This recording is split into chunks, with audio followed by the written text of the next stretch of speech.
প্রিয় ছাত্রছাত্রী, মাধ্যমিক অনলাইন গাইডে সবাইকে স্বাগত। আজকে আমাদের আলোচনার বিষয় হলো সামনে তোমাদের যে মাধ্যমিক পরীক্ষা আর মাত্র কয়েকটা দিন বা বলতে পারি মাত্র কয়েক ঘন্টা বাকি। তো এই শেষ মুহূর্তে আমরা আমরা একটা মাস্টারমশাই আমাদের বহরমপুর মুর্শিদাবাদ বহরমপুর কলেজের মানে গার্লস কলেজের গেস্ট লেকচারার, তাকে কাছে পেয়েছি।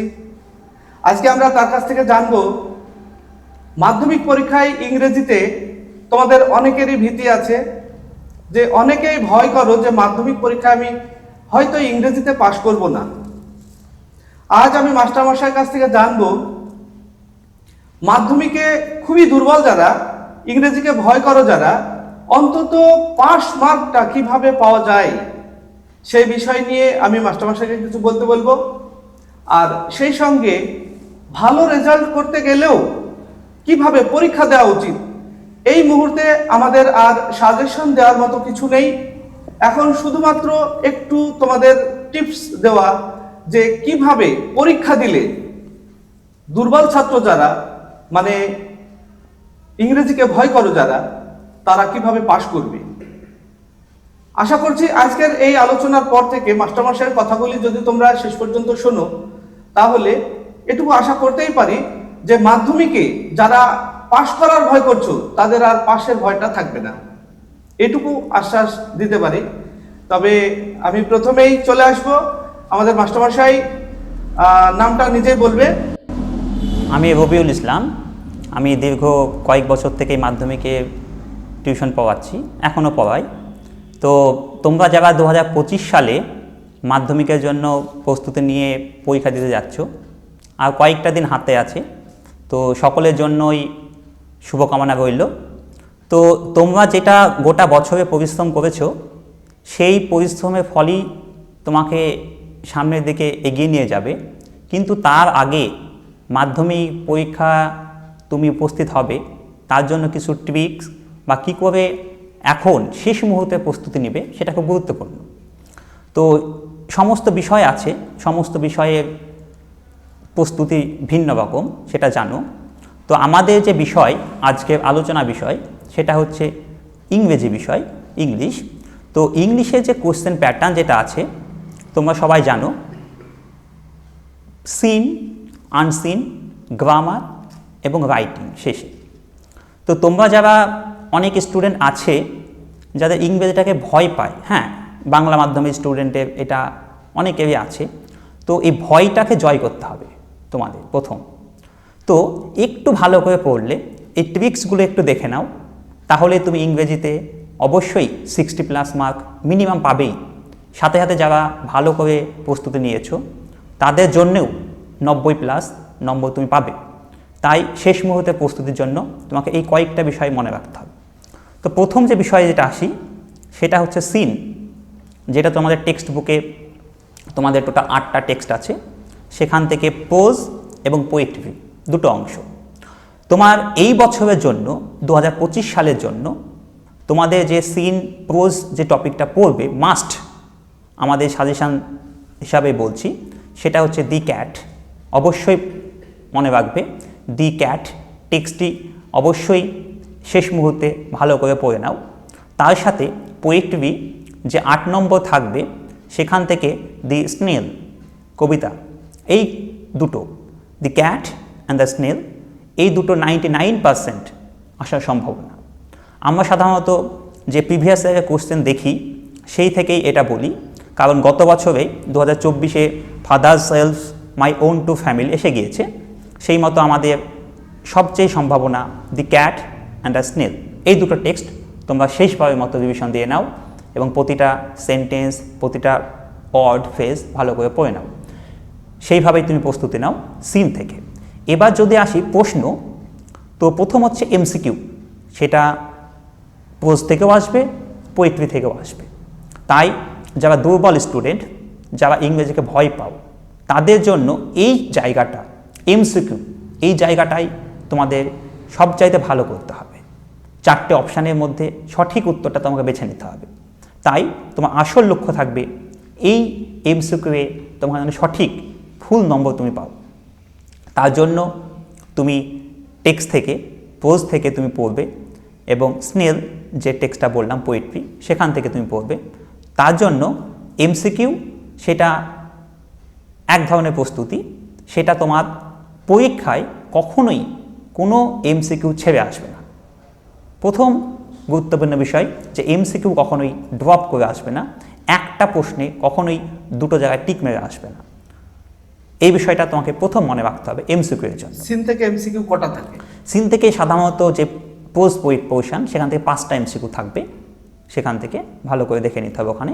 আর তার সাথে ওখানে যেহেতু এখানে 12 নম্বর থাকে তাই সেখান থেকে তোমার এমসিকিউ প্রস্তুতি নেবে সেখানে, এবং তার সাথে যে ট্রু ফলস সেটা থেকে প্রস্তুতি নিতে হবে। ট্রু ফলস খুব গুরুত্বপূর্ণ জায়গা এমসিকিউ এর মতোই। তোমাদের ট্রু ফলস যখন প্রস্তুতি নিবে তখন পরীক্ষায় তোমাকে ভাবতে হবে যে টেক্সটটা যে পোর্শনটা দিচ্ছে সবচেয়ে গুরুত্বপূর্ণ যে অংশটা তোমার এক্সামে থাকবে সেই অংশটা একবার অবশ্যই তুমি চোখ বুলিয়ে নেবে, তারপরে তুমি উত্তর করতে যাবে। এবার ট্রু ফলসের সাথে তোমাকে সাপোর্টিং স্টেটমেন্ট লিখতে হবে, সেটা তোমাকে অবশ্যই টেক্সটের যে লাইনগুলো আছে সেখান থেকেই হুবহু লাইনটা লিখতে হবে সাপোর্টিং স্টেটমেন্টের জন্য। এই দুটো জায়গা যে ট্রু ফলস এবং তোমার সাথে সাথে এমসিকিউ, এই দুটো হচ্ছে তোমার স্ট্রং পয়েন্ট। এই দুটো তোমাকে মনে এখানে আমার একটা কথা বলার ছিল। কথাটা হলো কিছু স্টুডেন্ট আছে যারা রিডিংও পড়তে পারে না, এরকম কিছু স্টুডেন্ট আছে, তো তাদেরকেও পাস করতে হবে।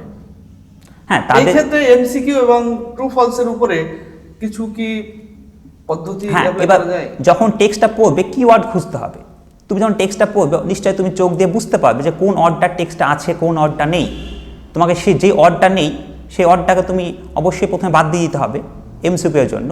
আর ট্রু ফলসের জন্য স্যার যে প্রশ্নটা করলেন একদমই তুমি বুঝতে পারছো না, তাহলে আমি বলবো তুমি দুটোই ট্রু লিখবে বা সবগুলো ট্রু লিখে আসো আর সবগুলোই ফলস লিখে আসো। তুমি কোনো উপায় যখন থাকবে না তাদের জন্য এটাই। যখন কোনো উপায় থাকবে না, মানে কিছু জানে না, হ্যাঁ। তখন হয় টি লিখলে দুটোতেই টি লিখবে বা এফ লিখলে দুটোতেই এফ লেখো, অন্তত একটা একদম, বা দুটো বা তিনটে যেরকম প্রশ্নগুলো থাকবে সেই রকম তুমি অ্যাটেম্প করার চেষ্টা করো। আর সেই রকম লাইন থেকে তুমি সাপোর্টিং স্টেটমেন্ট অবশ্যই লিখবে, সাপোর্টিং স্টেটমেন্ট তুমি সেখান থেকে খুঁজে লিখবে, সেটা কিওয়ার্ডটা খুঁজবে অবশ্যই। আচ্ছা, এখানে এমসিকিউ এর ক্ষেত্রেও তো এরকম করা যায়, যারা পারবে না আর কি তাদের জন্য কথা হচ্ছে, হ্যাঁ, একেবারে এরকম- ছেড়ে আসার চাইতে। হ্যাঁ অবশ্যই, যে কেউ বললো যে সবগুলো এ আছে সেটা হ্যাঁ। সবগুলো টিক মেরে এলো, আর যেগুলো সবগুলো বি বা সবগুলো সি ইচ্ছা মতো সেরকম। মানে আমরা একটা সাক্ষাৎকারে গিয়েছিলাম একটা কনফারেন্সে, কামাল হোসেনের কনফারেন্সে। তো সেখানে শুনেছিলাম যে কামাল হোসেনের পরামর্শ এটা বলেছিল যে বি অথবা সি কে টার্গেট করো যদি তুমি না জানো। যদি তুমি জানো তাহলে তোমার জানা প্রশ্নের উত্তর টিক দাও, আর দেখা গেল যে আর কোনো উপায় নেই তখন বি অথবা সি, মানে যে কোনো একটাকে টার্গেট নিয়ে সবগুলোতেই বি দিলে হ্যাঁ, সেটা কম্পিটিটিভ এক্সামে সেটা বেশি প্রযোজ্য হয়, আচ্ছা, কম্পিটিটিভ এক্সামের জন্য। এক্ষেত্রে কি সেটা? হ্যাঁ সেটা হয়, কিন্তু এটা তো এমসিকিউ এর সংখ্যাটা খুব বেশি থাকে না, তাই আচ্ছা। কিওয়ার্ডটা খোঁজাই ভালো হবে। হ্যাঁ, মানে ওই যে এটা দেওয়া থাকে প্যারাগ্রাফটা, হ্যাঁ।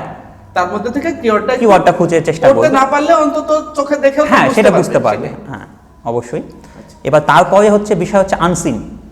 এই বিষয়টা যারা হচ্ছে দুর্বল স্টুডেন্ট তারা অনেকে ভয় পায় যে আমি আনসিনটা কোনোদিন পড়িনি, সেটা কি করব। প্রথম বিষয় হচ্ছে সকলের কাছে এটা নতুন আনসিন বিষয়টা, কম্প্রিহেনশন। তো সেটা হচ্ছে খুব স্কোরিংয়ের জায়গা, সেটাও 20 মার্কস থাকবে। তো তার জন্য সেখান থেকে যে 6টা এমসিকিউ থাকবে সেই এমসিকিউটাকে খুব ভালোভাবে ফোকাস করবে, একইভাবে যেরকমভাবে বললাম কেউ অ্যাটেম্প্ট করবে। তার সাথে সাথে যে ওখান থেকে তোমার ট্রু ফলস একই সেম টাইপের কোশ্চেন থাকবে, তার সাথে থাকবে এসএকিউ। তো আনসিন থেকে তোমাকে অবশ্যই তোমাকে লাইন খুঁজতে হবে, তোমাকে কিওয়ার্ড খুঁজতে হবে, তোমাকে বুঝে নিতে হবে যে এই প্রশ্নটা কোন লাইন থেকে দিচ্ছে, সে লাইন তুমি অবশ্যই খুঁজবে। হ্যাঁ, তার সাথে সাথে চেষ্টা করবে যারা ভালো স্টুডেন্ট একদম সম্পূর্ণ লাইনটা না লিখে একটু নিজের মতো করে লেখা, কিন্তু যারা চাইছো যে নম্বরটা মিডিয়াম নম্বর পেলে হবে অ্যাভারেজ স্টুডেন্ট, তাদের জন্য বলবো সেই লাইনটা খুঁজে তুমি অবশ্যই লিখবে, কারণ তোমার প্রথম এবং প্রধান উদ্দেশ্য থাকবে আমাকে সমস্ত প্রশ্ন অ্যাটেম্প্ট করা, তুমি কোনো প্রশ্ন ফাঁকা রেখে আসবে না। অনেকের এইরকম অসুবিধা হয় যে এটা তো ইতিহাস বা বাংলা পরীক্ষা না, আমি কী করে ইংরেজি লিখব। তুমি সেখানে তো তুমি পাচ্ছ, তোমার উপরে প্যাসেজটা দেওয়া থাকছে, তুমি প্যাসেজটা থেকে খোঁজো, খুঁজে তুমি সেই লাইনটা কোথায় মিলছে সেটা অবশ্যই লিখবে। এটা মাধ্যমিক পরীক্ষা, তোমার যে 3 ঘন্টা 15 মিনিট সময় পাবে, সেটা হচ্ছে তোমার সর্বশ্রেষ্ঠ সময়।